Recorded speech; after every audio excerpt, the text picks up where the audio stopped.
سینکڑوں سال پہلے بلخ میں قحط پڑ گیا، لوگ ہجرت کر کے سمرقند آ گئے، ایک سیدوں کا خاندان بھی آیا، ایک ایسی خاتون بھی آئی جس کے ساتھ 3 بیٹیاں تھی، بیٹا بھی کوئی نہیں، خاوند فوت ہو گیا۔ مسجد کے ساتھ مہمان خانے بنے ہوتے تھے، وہاں اس نے بچوں کو ٹھہرایا اور نکلی سمرقند میں کہ کوئی آدمی مل جائے۔ تو وہ سیٹھ صاحب، چودھری صاحب کہنے لگے مجھے کیسے پتا چلے گا تو سید ہے؟ تو سید زادی نے اپنا پلو کھولا اور اپنے آنسو دونوں آنکھوں سے صاف کیے تو کہنے لگی اللہ تیرا بھلا کرے، میں ثابت نہیں کر سکتی کہ میں حضور کا خاندان، میرے پاس کوئی دلیل نہیں، میں نہیں بتا سکتی۔ چل ٹھیک ہے، چلی گئی۔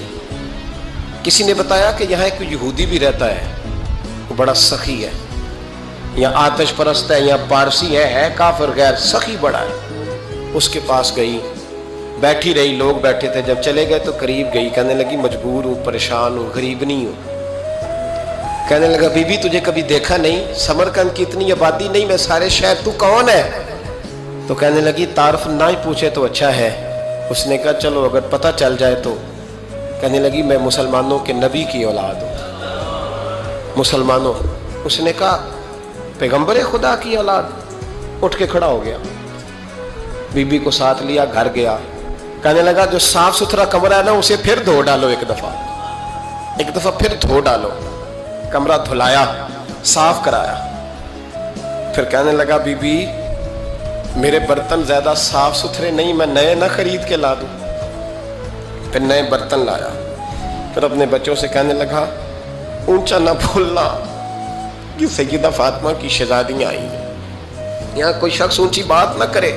پھر کہنے لگا بی بی جو میرا بالکل طیب اور حلال رزق ہے نا، یہ اس میں سے لنگر ہے، لیکن چونکہ میں غیر مسلم ہوں، مجھے سلیقے نہیں آتے، جیسا تیسا بھی ہو نا اسے قبول کر لینا۔ خاتون کو کہنے لگا یہ گھر ہے، جب تک جی چاہے یہاں رہنا، اور دیکھنا ہو سکے تو رات اپنے نبی سے سفارش کرنا، میرا بھی کوئی مسئلہ، میری بھی کوئی قبولیت کہیں ہو جائے۔ وہ مسلمان کہلانے والا رات کو سویا، کہتے جنت سجی ہوئی ہے، لوگ جنت میں جا رہے ہیں، لائنیں لگی ہوئی ہیں، نبی پاک لوگوں کو جنت میں بھیج رہے ہیں۔ میں بھی دوڑ کے لائن میں لگ گیا، فرشتے نے میرا بازو پکڑا، کہا پیچھے ہٹ۔ تو میں دوڑ کے حضور کی بارگاہ میں گیا، میں حضور سارے جنت میں جا رہے ہیں، یہ مجھے نہیں جانے دیتا۔ نبی پاک نے فرمایا تو کون ہے؟ کہ یا رسول اللہ میں مسلمان ہوں۔ کہتے حضور مجھ سے فرمانے لگے کوئی دلیل ہے تیرے پاس؟